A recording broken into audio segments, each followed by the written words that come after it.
বিসমিল্লাহির রহমানির রহিম নাহমাদুহু ওয়া নুসাল্লি আলা রাসূলিল কারীম আম্মা বাদ। আপনাদের প্রিয় অনুষ্ঠান ITV আরবি কাফেলার থেকে আমি আপনাদের সকলকে স্বাগত জানাচ্ছি। সুপ্রিয় দর্শক শ্রোতা, আমি দাঁড়িয়ে আছি মরক্কোর অত্যন্ত গুরুত্বপূর্ণ একটি শহর তানজার। তানজারটি হচ্ছে একেবারে আটলান্টিক মহাসাগর ঘিরে।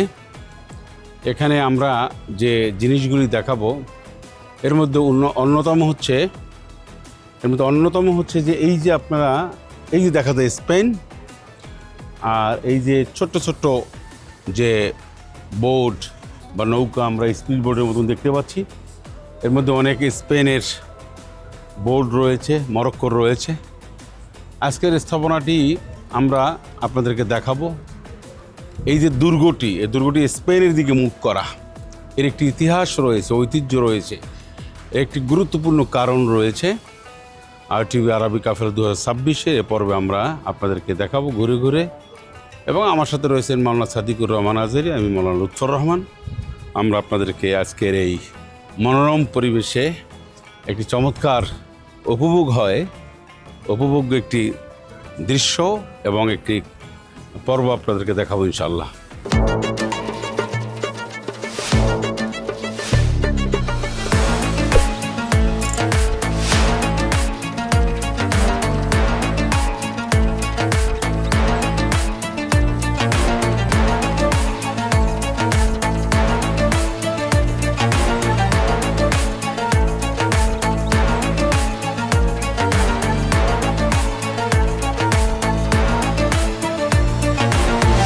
অনুষ্ঠানটির title sponsor Rin, powered by Pran recipe mix, co sponsor Seema steel ও মোল্লা সুপার সল্ট।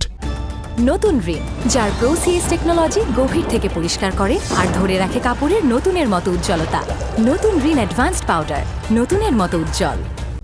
আসসালামু আলাইকুম ওয়া রাহমাতুল্লাহি ওয়া বারাকাতুহু। বিসমিল্লাহ ওয়ালহামদুলিল্লাহ ওয়াসসালাতু ওয়াসসালামু আলা রাসূলিল্লাহি ওয়া বা'দ। দর্শক, আপনাদেরকে নিয়ে এসেছি ঐতিহাসিক তানজার কাসবাতে। কসবা হচ্ছে শুধুমাত্র একটি ইট পাথরের দুর্গ না, যার ইতিহাস ছুঁয়ে আছে রোমান এবং বাইজেন্টাইন সম্রাটদের ইতিহাস পর্যন্ত।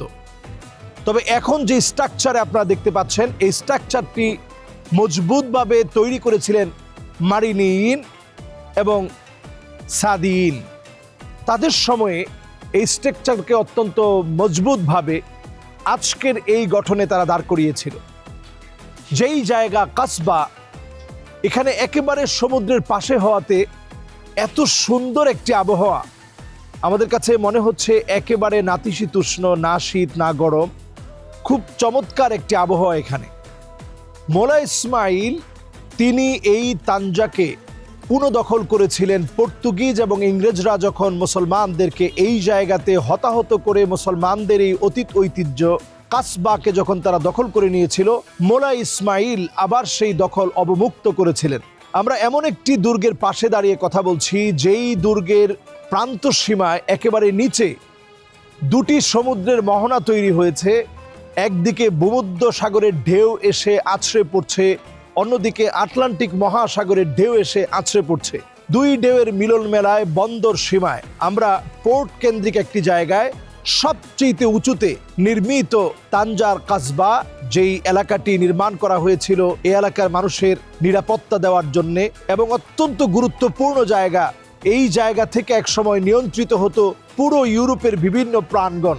আমরা যখনই এখান দিয়ে সমুদ্র পথের দিকে তাকাই, তখন আমাদের স্পেন এবং পর্তুগালের ইতিহাস আমাদের চোখের সামনে ভেসে ওঠে। যেই স্পেন তারেক বিন জিয়াদ রাহমাতুল্লাহি আলাইহি বিজয় করেছিলেন, এবং সেই বিজয়ের সময় সেই তানজা থেকেই মুসলমানদের সামরিক দল ৭,০০০ সৈন্যবাহিনী নিয়ে লক্ষাধিক বাহিনীর বিরুদ্ধে লড়ার জন্য মুসলমানেরা এই প্রান্ত দিয়ে গিয়েছিলেন। আমরা এখন যেই জায়গায় দাঁড়িয়ে আছি, এই জায়গাকে বলা হয় সাহাতুল কাদিয়িন, যেই জায়গাতে একসময় রাজকীয়ভাবে এই জায়গাতে বিভিন্ন অনুষ্ঠান করা হতো। এবং আপনারা জানেন যে পুরো মরক্কে বিভিন্ন অঞ্চলে রয়েছে, প্রত্যেকটা অঞ্চলে প্রবেশ করার একটা প্রবেশদ্বার। আজকে আমরা যে তানজার, যে কাসবাতে নিয়ে এসেছি, সেই কাসবারও ঐতিহাসিক পুরাতন প্রবেশদ্বার রয়েছে। নতুন রিন, যার প্রো সিএস টেকনোলজি গভীর থেকে পরিষ্কার করে আর ধরে রাখে কাপড়ের নতুনের মতো উজ্জ্বলতা। নতুন রিন অ্যাডভান্সড পাউডার, নতুনের মতো উজ্জ্বল। এবং এই কাসবায় যখন আপনাদেরকে আমরা ঘুরে ঘুরে দেখাবো, আপনারা দেখবেন আন্দালুসীয় সেই সময় মুসলমানের সেই বিজয়গাথা ইতিহাস আর স্মরণকে স্মরণীয় করে রাখা হয়েছে তাদের প্রত্যেকটা ঘরবাড়িতে। ঘরবাড়ির দেওয়ালগুলো সাদা রঙের আর জানালাগুলো হচ্ছে নীল রঙের। একদিকে এই প্রাসাদগুলো শুধু ইট পাথরের প্রাসাদ না, এই প্রাসাদগুলো থেকে এখনও আমাদেরকে ইতিহাস স্মরণ করিয়ে দেয় যে এই জায়গাগুলো থেকেই একসময় মুসলমান তাদের শাসন কার্য পরিচালিত করেছে। দর্শক চলুন, এখানে সামরিক ঘাঁটির পাশাপাশি এখানে রয়েছে মাথাফ। আমরা মাথাফের দিকে আপনাদেরকে নিয়ে যাচ্ছি। রয়েছে এখানে মিউজিয়াম, রয়েছে জাদুঘর, রয়েছে সামরিক প্রশিক্ষণ কেন্দ্র, যেখানে একসময়ে পর্তুগিজ এবং ইংরেজরা যখন এই জায়গাকে তারা মুসলমানের হাত থেকে নিয়ে যায়, তখন ইংরেজরা এই জায়গাতেই সামরিক ট্রেনিং দিয়ে থাকতো। এই জায়গাটা তাদের প্রশিক্ষণ কেন্দ্র ছিল। দেখুন, আমি আপনাদেরকে ঘুরে ঘুরে দেখানোর চেষ্টা করি যে মুসলমানদের এক সময়ের এখানে নির্মিত ইবাদতখানা ছিল, মসজিদ ছিল, যেটাকে পরবর্তী সময়ে পর্তুগিজ এবং ইংরেজরা মিলে ভেঙে ফেলে মুসলমানদের মসজিদ। সেই মসজিদের অবকাঠামো আজ অবধি ভগ্নাংশ বা ভাঙা অংশ হিসাবেই এখনো পর্যন্ত ধরে রাখা হয়েছে, যাতে করে অন্তত মুসলমানদেরকে স্মরণ করিয়ে দেয়া যায় যে মুসলমানের অতীত ঐতিহ্যকে ধ্বংস করার পরেও মুসলমান শৌর্যবীর্যে শক্তিশালী হয়ে আবার সেই মুসলমানদের স্ট্রাকচার এবং ইতিহাসকে পুনরুদ্ধার করার জন্য মুসলমান রণবীররা কখনো কখনো এতটা শক্তিশালী হয়েছে, আবার তাদের হাত থেকে মুসলমানদের সেই অতীত ঐতিহ্যকে ফিরিয়ে এনেছে। দর্শক চলুন, আপনাদেরকে সেই ভাঙা মসজিদের অংশ আপনাদেরকে দেখাচ্ছি। আজ অবধি সেই অংশ এখনো ভাঙা অবকাঠামোর উপরই দাঁড়িয়ে আছে।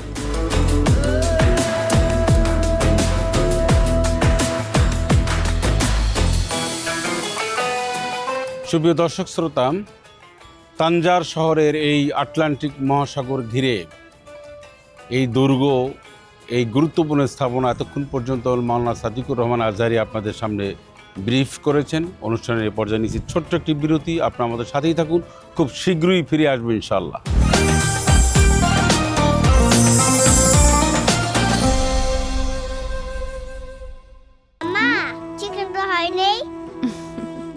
বাড়িতে বাচ্চারাই আমার জাজ, ওরা তৃপ্তি করে খেলেই আমার বিজয়। একটুখানি প্রাণ হলুদের গুঁড়া, এর রং, ঘ্রাণ আর স্বাদে মামলাটা একদম ফিট। প্রাণ গুঁড়া মশলা, রান্নায় ভালোবাসার স্বাদ।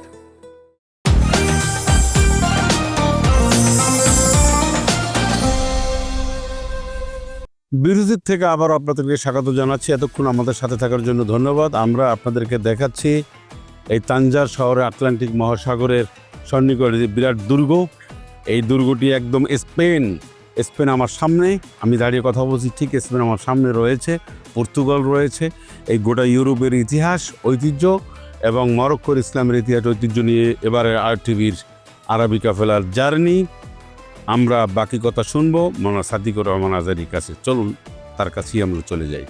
দর্শক, আমরা এখন তানজার সবচেয়ে উঁচু জায়গাতে আছি, যে জায়গা থেকে পোর্ট একেবারে আমাদের চোখের সামনে দেখা যাচ্ছে। এবং আপনারা বুঝতেই পারছেন যে এটি সামরিক ঘাঁটি হিসাবে কতটা শক্তিশালী একটা জায়গা ছিল। সংরক্ষিত ইতিহাস, সংরক্ষিত শক্তি, নিজেদেরকে পৃথিবীর কাছে তুলে ধরার অনন্য অভিপ্রায় ছিল এই তানজার কসবা। এই কসবা নামক জায়গা থেকে মুসলিম শাসকরা তাদের শৌর্যবীর্য, শক্তিমত্তাকে প্রদর্শন করেছিল পৃথিবীব্যাপী। ইউরোপে মুসলমানদের শাসনের 700 বছরের ইতিহাস, সেই সময়ের মুসলমানদের ইতিহাস ঘাঁটলে দেখা যায় মুসলমানরা দুর্গ নির্মাণে অত্যন্ত পারদর্শী ছিল। এবং মুসলমানেরা দুর্গ নির্মাণে এতটাই পারদর্শী ছিল, তারা প্রত্যেকটা শহরের প্রবেশদ্বার হিসেবে যেই জায়গাটা সবচেয়ে গুরুত্বপূর্ণ, ওই জায়গাতে তারা দুর্গ নির্মাণ করত। দর্শক চলুন আমরা নিচের দিকে আপনাদেরকে নিয়ে যাই, পুরো দুর্গটা ঘুরে ঘুরে আপনাদেরকে দেখানোর চেষ্টা করি। এটি হচ্ছে সবচেয়ে উঁচু জায়গা থেকে নিচের পথে যাওয়ার রাস্তা।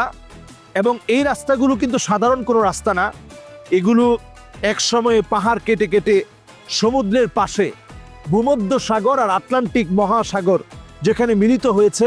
পানির কালার দেখলে আপনি অবাক হয়ে যাবেন। একদিকে ভূমধ্য সাগরের পানি আছড়ে পড়ছে, অন্যদিকে আটলান্টিক মহাসাগরের পানি আছড়ে পড়ছে। দুয়ের মিলন মেলায় গড়ে ওঠা এই কাসবা যা একসময় মুসলমানদের দুর্গ হিসেবে পুরো এলাকা, পুরো নগরী, ব্যবসা বাণিজ্য, সারা পৃথিবীব্যাপী মাথা উঁচু করে মুসলমানদের দাঁড়ানোর এক প্রাণকেন্দ্র ছিল এই কসবা। নতুন রিন, যার প্রোসিএস টেকনোলজি গভীর থেকে পরিষ্কার করে আর ধরে রাখে কাপড়ের নতুনের মতো উজ্জ্বলতা। নতুন রিন অ্যাডভান্সড পাউডার, নতুনের মতো উজ্জ্বল। চলুন আমরা নিচের অংশ আপনাদেরকে দেখাই। এই পথ বেয়ে আমরা কসবার যে বিশাল প্রাচীর, এই প্রাচীরের নিচের অংশের দিকে যাচ্ছি। রাস্তা থেকে আমরা অনেকটা উঁচুতে, শত শত মিটার উঁচুতে, এবং এটা তানজার কসবাটা হচ্ছে সবচেয়ে উঁচু জায়গা। আমরা এই উঁচু জায়গা থেকে সমতল নিচুর দিকে যখন আমরা নামছি, দেখুন এইখানে কতটা সংরক্ষিত আসন ছিল, এবং এটা যে সেই বাইজেন্টাইন সম্রাট এবং রোমান সময়ের একটা সভ্যতা, তার কিছু স্ট্রাকচার এখানে আজ অবধি রয়েছে। উপরের দিকে তাকালে আপনারা দেখবেন সেই রোমানীয় সভ্যতার সাক্ষ্য হিসাবে পরবর্তী সময়ে যখন এটাকে মজবুত করা হয়েছে, তখনও সেই চিহ্নগুলো কিন্তু রেখে দেওয়া হয়েছে। বাইজেন্টাইন সম্রাটদের সেই সময়ের স্মৃতিগাথা কিছু নকশা এটার মধ্যে আমরা দেখেছি এসে। এই কসবা নামক যে দুর্গটি রয়েছে, প্রাচীরটি রয়েছে, এখানে সেই বাইজেন্টাইন সম্রাটদের যে নকশা, এই নকশা আমাদের চোখের সামনে পরিলক্ষিত হয়েছে। দর্শক, চলুন আমরা আরও কিছু অংশ আপনাদেরকে দেখানোর চেষ্টা করি। প্রত্যেকেই এখানে আসে এবং ছবি উঠায়, কারণ এটি একেবারে স্পেনের কাছাকাছি জায়গা হওয়াতে এখানে সব সময় সমুদ্র বন্দর হয়, এখানে প্রায় সময় জাহাজ আসে এবং দৃশ্যটা অত্যন্ত মনোমুগ্ধকর। এবং জাহাজগুলো এসে এখানে পোর্টে থামে, বিভিন্ন অঞ্চলে এখান থেকে চলে যায়। এবং এই জায়গাটা এত গুরুত্বপূর্ণ, ইউরোপের বিভিন্ন দেশ থেকে সিনেমা তৈরি করার জন্য এই জায়গায় আসা হয় অনুমতি কল্পে। তারা মুসলমানদের এই অতীত ঐতিহ্য তানজার কসবাতে এসে বিভিন্ন ফিল্মের শুটিং তারা এখানে করে থাকে। আমরা আজকে যখন এই প্রোগ্রাম করছিলাম অত্যন্ত রেস্ট্রিকশনের ভিতরে, আপনারা দেখেন আমার হাতের ডান দিকে যদি আমি দেখাই, এখানে তারা শুটিং ক্লাব হিসাবে এখানে বিভিন্ন ফিল্মের শুটিং হয়। চলুন দর্শক, আমরা এরপরের অংশ আপনাদেরকে দেখাই। এখানে নতুন রিন, যার প্রোসিএস টেকনোলজি গভীর থেকে পরিষ্কার করে আর ধরে রাখে কাপড়ের নতুনের মতো উজ্জ্বলতা। নতুন রিন অ্যাডভান্সড পাউডার, নতুনের মতো উজ্জ্বল। একটি বিষয়, এই কসবার প্রচন্ড বাতাসের ভিতরে, যেহেতু একেবারে সমুদ্রের পাড়ে, আমি বলেছি যে প্রচন্ড বাতাস এবং ঠান্ডা, এই আবহাওয়ায় আমরা কথা বলছি, অনেক সময় আওয়াজ কেটে কেটে যাচ্ছে। দেখুন, এখানে যখন পর্তুগিজ এবং ইংরেজরা এই কসবাকে দখল করে নেয়, তখন তারা নতুন করে এখানে একটা চায়ের আড্ডা বসানোর জন্য শাসক গোষ্ঠীরা এখানে আসতো এবং চায়ের আড্ডা বসাতো। সেই চায়ের আড্ডা বসানোর জন্য মুদাররাজ আমেরিকি, তারা নাম দিয়েছিল মুদাররাজ। এই যে সিঁড়িগুলো যেগুলো দিয়ে আমরা বেয়ে বেয়ে নামছি, এগুলোকে আরবিতে দারাজা বলা হয় বা মুদাররাজ বলা হয়, সালালিম বা সিল্লিম বলা হয়। তারা সিল্লিম বা মুদাররাজ আমেরিকি তারা নাম দিয়েছিল। এখানে তারা পরবর্তী সময়ে কফি শপ বানিয়েছে। মুসলমানের এমন একটা হারানো অতীত ঐতিহ্য, এটাকে তারা একটা কফি শপ বানিয়েছে, যেখানে তারা চায়ের আড্ডা দিত, সময় কাটাতো। তো সেটাও কালের আবর্তনে যখন মুসলমানরা তাদের হাতে নিয়ে যায়, মোলা ইসমাইলের শাসন আমলে 1727 সালের দিকে মোলা ইসমাইল 1672 থেকে নিয়ে 1727 সাল পর্যন্ত এই পুরো জায়গাকে শাসন করেছিলেন। তার শাসন আমলে আবার তাদের হাত থেকে ফিরিয়ে এনে আমাদের অতীত ঐতিহ্যে আমাদের স্বাক্ষরগুলোকে প্রতিস্থাপন করা হয়। ছোট্ট একটি বার্তা দিতে চাই, মুসলমান যা রেখে যায় এটাই মুসলমানের জন্য থেকে যায়। যদি আপনি আপনার জীবনে এমন কোনো কর্ম রেখে যেতে পারেন যেই কর্মটা আপনি আল্লাহর জন্য করেছেন, খালিসান লিওয়াজহিল্লাহ, এটি আপনাকে স্মরণীয় করে রাখবে। আল্লাহ তাআলা আমাদেরকে ভালো কাজ করার তৌফিক দান করো। আমিন। আমিন।